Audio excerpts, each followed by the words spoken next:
Hello, my brogos, ogresses, and fairy tale things out there. Check your calendars. It's not April 1st. Although I will admit this video did originally start as an elaborate April Fool's gag. The more I thought about it, the more I thought, well, this might actually be an interesting topic to talk about. Because, well, I happen to watch the Shrek movies quite often, and I do know quite a bit about them. So I thought it'd be fun today to talk about some of the things I like about Shrek the Third. A Shrek movie I seem to not mention as much as the others because it's not held in the same high regard as the others. Let's just cut to the chase. Shrek the Third is the clunker in what I consider a pretty stellar set of movies. And although I am going to be talking about all of the great things about Shrek the Third, that does not mean that I think Shrek the Third is by any means a great movie. But is it a bad movie? I wouldn't necessarily say that. For me, in order for a movie to be truly awful, it has to undo elements that made the original movie great. It has to have a negative impact on the franchise. And I guess we'll just start right off. One of the best things I can say about Shrek the Third is despite being an all-around mediocre film, it does not have any lasting impact on the franchise. The only notable thing that it does in the entirety of the Shrek canon, besides taking all of our main characters on random quests that don't really lead anywhere, is that Shrek has babies in the last 5 minutes, which I would argue ended up being something that had a much better payoff in the movie that followed it, Shrek Forever After. So if anything, this movie just planted the seed for a much, much better sequel film. But let's just get right into it with Shrek the Third. Now, I've always felt like Shrek the Third was a big 90-minute episode of the unproduced Shrek TV show, something we never got, because seeing DreamWorks characters fully in character and written well, just kind of going on these nonsense quests that don't really go anywhere. Well, we've seen it before with the Legends of Awesomeness TV show and all the other DreamWorks shows. Everyone is in character. That's one of the best things I can say about Shrek the Third. Shrek and Fiona act like themselves, as do Puss and Donkey, and we do get a lot of Charming, who I always thought was really great in the movie. It is a shame that the film does not have a true big bad. Charming is not nearly as intimidating as the other Shrek villains, but it is definitely Prince Charming. I always liked how in the opening, he goes backstage into the play, and it's just his dressing room is just in the alleyway. Stuff like that I always thought was just funny and kept well with the character. Now, Shrek, I actually think this is one of the best portrayals we see of Shrek in a movie. Seeing him annoyed with Artie is just so great, and it's something that we as the audience can relate to. I'm actually surprised how many of the quotable Shrek lines come from this very movie. I often say lines like, I've got persuasion and reason. Here's persuasion, and here's reason. Also got, you made a funny, when he's at the high school. When he approaches the two nerds in the school, he goes, look, I know you're busy not fitting in and all. And I always really liked that line. It was very funny and poking fun at the nerd characters. So Shrek's very in character and funny. Donkey is too. I always liked when on the ship he's singing the Cats in the Cradle song. It's just such an Eddie Murphy thing for him to do. It's too bad he didn't really have a full arc in the movie, because in the scenes that we all given, Eddie Murphy really runs with it and just has some really great lines. One of my favorites is actually during the body swap plot, one of the more annoying elements of the movie. But Donkey goes, I wrote it down on a note card here. He says, how in the Hans Christian Andersen am I supposed to parade around in these goofy boots?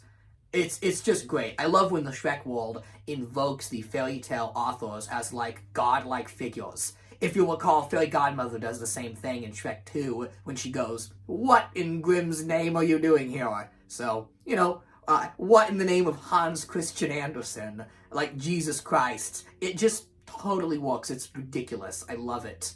Also, we do get to see Puss in Boots attempt to do the cute face as Donkey. And, he's really ugly and it doesn't work. Although I always thought Donkey was adorable. The cute face would work on me. But I always thought that element was pretty fun. So everyone's in character. And maybe a stronger script, really would have been great for these characters. And nothing crazy happens. It's not like Donkey dies or Fiona gets a bionic arm. Like, they're all still very much in character throughout the movie with no real consequences, which can be both a positive and a negative thing. Another element that really sticks out on Shrek the Third is the band the Eels. Now, when you think of music in Shrek, you may go to Smash Mouth, or you may even think of Counting Crows, But this band, the Eels, they're very much as tied to the Shrek franchise as those bands. You just don't remember them. They did a great song for the first film called My Beloved Monster and Me, when Shrek and Fiona are first falling in love. And they also did a song for Shrek 2 called I Need Some Sleep, when Shrek is reading Fiona's diary. And for Shrek the Third, the Eels returned and did the opener song and the closer song. So they really have a grasp on this whole movie. And boy, I can't stress how good these songs are. Royal Pain, the song that opens the movie, is so damn good. I'm willing to forgive and justify Shrek the Third's entire existence just for that song. Seriously, this song is great. The brilliant lyrics of, I got some sleep and I needed it. Not a lot, just a little bit. Which is perfect because it plays off of that Shrek 2 song, I Need Some Sleep. It's like a sequel song. Even like the main chorus later on here, I just want to read you these lyrics because I can't sing for the life of me. They're all insane, such a royal pain in the neck. I'm just trying to get by with my pride a little intact. That's such a great lyric. You can tell it was written for this film. Shrek trying to take the royal duties of King Harold, but just not quite working because, you know, his style, his ogre style, doesn't really work with the regalness of the kingship. And that was something that Shrek the Third really played up in the marketing, the posters, and the toys, was that royal angle. And unfortunately, it's only present in the first 10 minutes of the movie. Once it's established that there's another heir to the throne, the movie becomes this big fetch quest of getting Artie and bringing Artie to the throne, which is annoying. I would have much preferred a movie where Shrek is trying to figure out how to be king, and ultimately, I would have liked to have seen him kind of fail, but end up succeeding in his own way. You know, his style of governing would not have been the same as King Harold's. It would have been a little unorthodox, as Fiona would say, but I think it would have worked and made for an interesting movie. And I always feel like this song just teases you. It's like what could have been a much better version of Shrek the Third. Now, the song that closes the movie, Losing Streak, is also pretty fantastic. This one plays when Shrek is treating the babies at the house during the last scene. Give it a listen, it's very catchy, but I want to read you some of these lyrics that stuck out to me. Was I wrong about the world? It's a beautiful place. Where else could a creep like me meet such a pretty face? Is that not Shrek to a T? He views the world so cynically, but when he looks back and realizes that he's been gifted Fiona, this incredible woman in his life, and the family that he's had, he learns about gratitude. It's such a beautiful song. Another set of lyrics that stuck out to me. Wished I was dressed better, never had a lot of luck until I finally met her. And when he did meet Fiona, he was just dressed in his ogre tunic with, a knight helmet and some pauldrons on. That was about it. And then I want to read you one more set of lyrics from the end here. Feeling like the weight that weighed a ton, lifted off my shoulders now, my losing streak is done.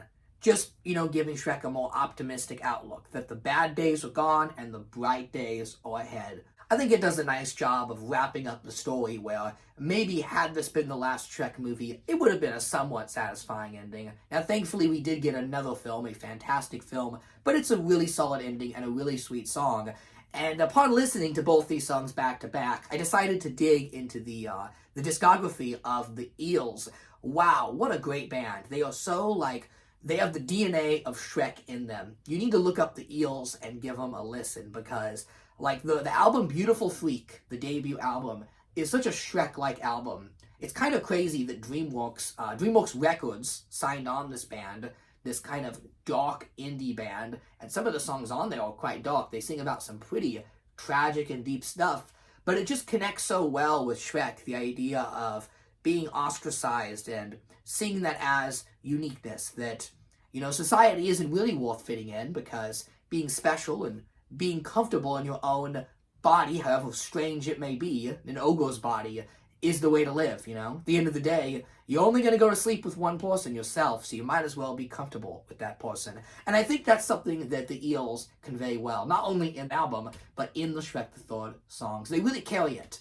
A lot of the other music are just needle drops. There's some nice covers in there, but nothing in my eyes compares to these Eels songs. I always love a good song written for the Shrek franchise. Shrek is so often associated with pop music that already exists. It's nice to find music that was written for Shrek. It's really neat.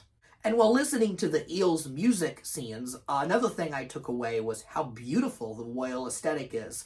Most of this movie is spent in very unexciting locations, like the woods or the school, which I never really cared for the aesthetics of, or the dungeon underneath the castle. But the beginning of the movie, that takes place in the proper far, far away palace, the castle, is really stunning. The ornate details and the texturing. I particularly liked this painting right here. I would love to see a full high quality scan of that painting one day. I also really liked the ship that they ride on in the middle. That comes from the castle and also has some very nice design work to it. Maybe it just reminds me of the merchandise for the film and, again, the marketing that played up that royal angle, but I really liked that idea. Shrek is so, dank and swamp-like that it does make for a great juxtaposition against the very regal feel. And I do like seeing Shrek and Fiona done up all fanciful. It's a very funny scene. Another great scene in Shrek the Third is the baby shower scene.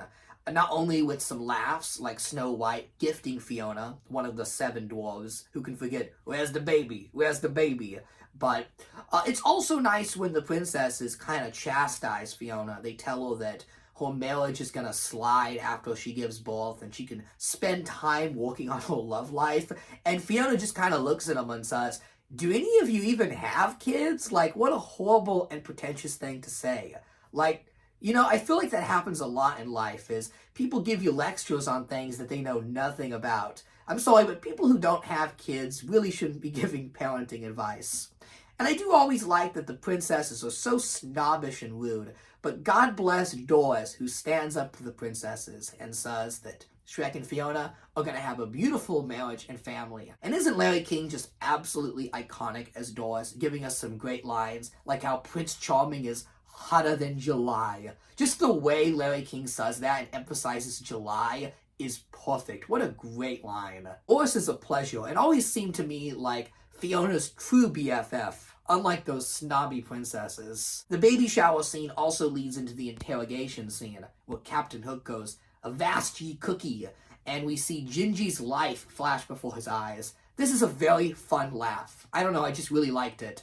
And Conrad Vernon is great as Gingy in this movie. He's given a lot more speaking lines here than he is with the other films. They really made Gingy a focus. And it's some good stuff. Okay, that's about all the scenes I liked, and you may notice I've skipped around all the stuff with Audie in the school. I just never cared for those scenes or cared for those aesthetics. As a matter of fact, the one scene in this movie I would say is the absolute worst is when they encounter Merlin in the woods. Now, if you sit through that scene, there is a wonderful talk between Shrek and Audie, where Shrek talks a lot about his feelings and how his ogre dad tried to eat him.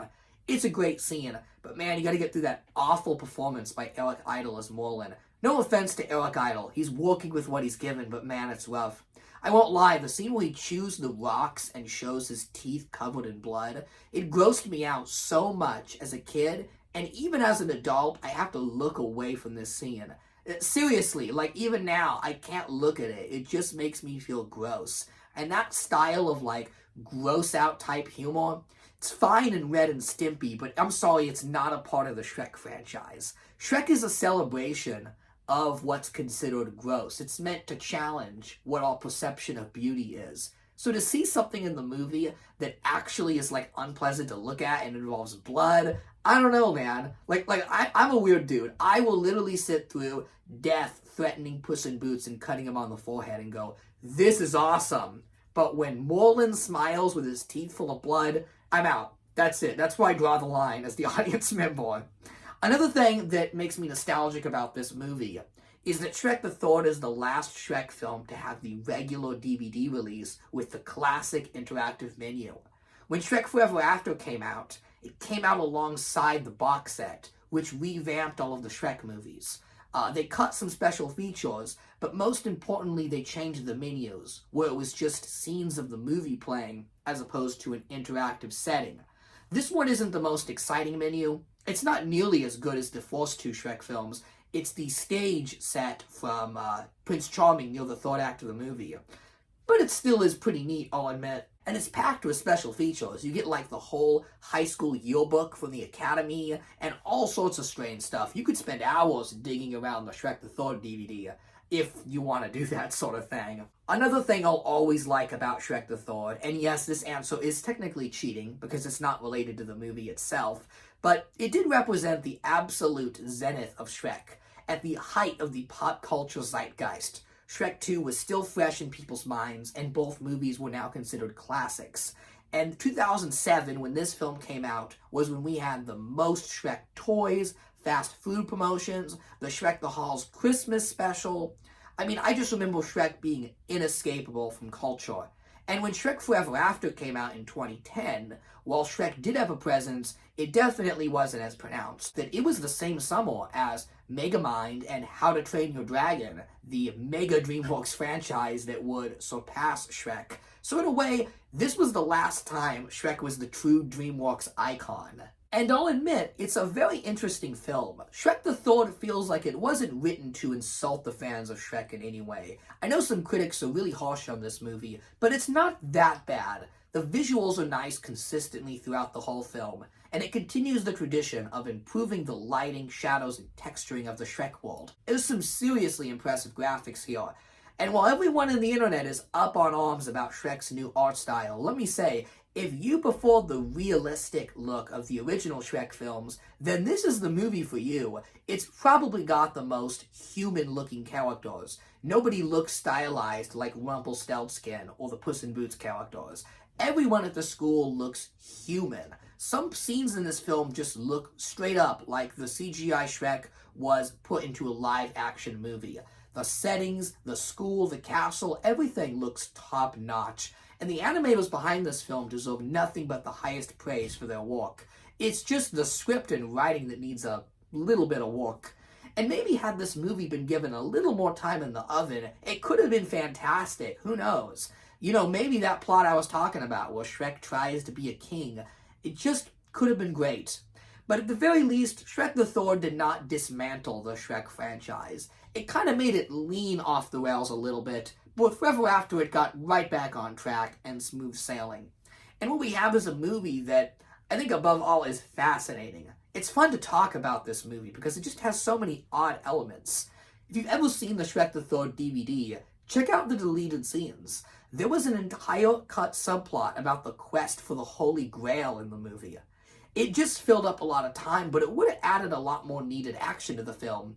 And it also would have made Eric Idle's inclusion make a lot more sense in hindsight. But let me know in the comments, what aspects of Shrek the Third do you enjoy, and what aspects do you really not like? I want to talk about this film because it's just endlessly fascinating.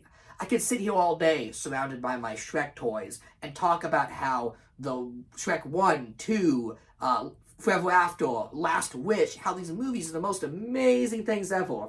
But sometimes it's more interesting to talk about the bad films, what didn't work in them, and what does work, because we shouldn't write this film off entirely. It does have elements that would be enjoyed. And I won't lie, I'm very nostalgic for it. Like, I was just watching the scene where Prince Charming tries to stab Shrek. I have such young memories of watching this, like, on the last day of school, or an afternoon on Cartoon Network, and really thinking like they were gonna kill Shrek. Despite the fact that I've seen the movie a bunch of times, but for whatever reason, it always scared me as a kid. So let me know, what do you think of Shrek the Third? That's all I got for today. Thanks for watching, and as always, have a happily ever after.